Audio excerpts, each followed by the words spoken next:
Hey there and welcome back. My name is Michael Madley with Michael Madley Furniture Design, and today I'm going to go through the process of sanding down brass inlay bow ties that I have put into a carob slice of wood that I've salvaged from one of the sawmills in my local area. Now, I've made quite a bit of mistakes doing this. What I have found is that some of it made it really challenging to sand the bow tie flat and also keep the wood flat at the same time. So in making this video, I hope that you enjoy it, and I hope that you learn from the mistakes that I've made, so that way you don't have to do twice the work. Again, I hope you like this. Michael Madley with Michael Madley Furniture Design, and thank you very much for watching.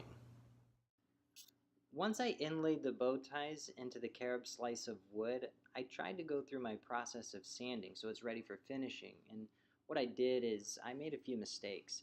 I sanded the bow tie more thoroughly than I did the wood, and as a result I created a lot of deviation in the wood. Now the bow tie and the wood itself is not even level. As you see, there's a lot of irregularities, and I want to be able to try and capture that on camera. So in the light here, you'll see that the bow tie is a little bit wavy, and as a result, it's not flat at all. So in this video, I'm going to flatten out the bow ties, kind of redo what I did previously, so that way you don't make the same mistakes that I've made. I didn't find much about this on YouTube, so I figured I'd make a video, and now I'm going to show you my process. So here we go. Here I'm sanding with the Bosch rotary sander, and I'm using 80 grit sandpaper to flatten everything out as much as I can. It really helps with the metal bow tie and sanding the wood at the same time. As I progressed, you can see that the sandpaper got mucked up in the middle and started bouncing around a lot. That's kind of when you know you need to change the sandpaper out, so that way you have something fresh to work with. Continuing on, what was the most important thing for me was to keep the sander as flat as possible. In my first attempt, what I did is I had the sander at an angle, trying to just hit the bow tie itself. That's what created the deviation. As I made sure that the sander was flat the entire time, that's what really ensured to keep the bow tie and the wood as flat as possible. You'll see there's a little bit of deviation there still in the wood. Just continue sanding all the way through, and once it becomes completely flat, what I'll do now is I'll just finish up the entire piece with the 80 grit sandpaper, so that way I know everything is completely sanded and flat. All bow ties have been sanded, and we're ready to go to the next stage.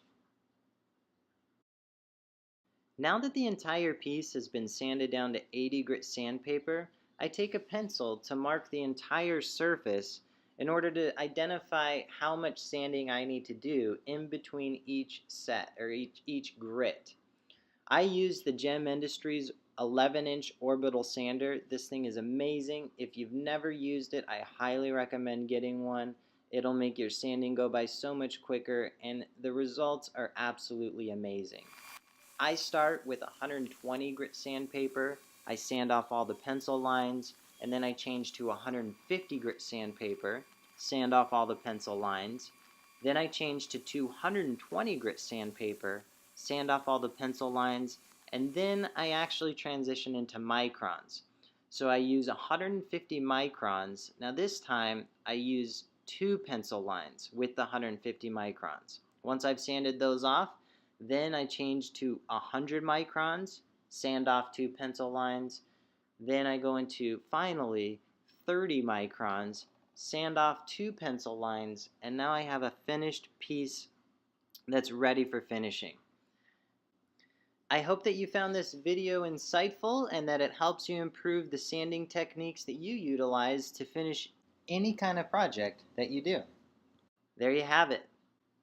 If you have any other questions about the process, about the technique, or even the tools that I use, send me a comment. I'd be more than happy to answer any questions that you have. If you liked this video, like it. Please subscribe to my channel, and also visit my website at michaelmadley.com for some of the furniture that I've created.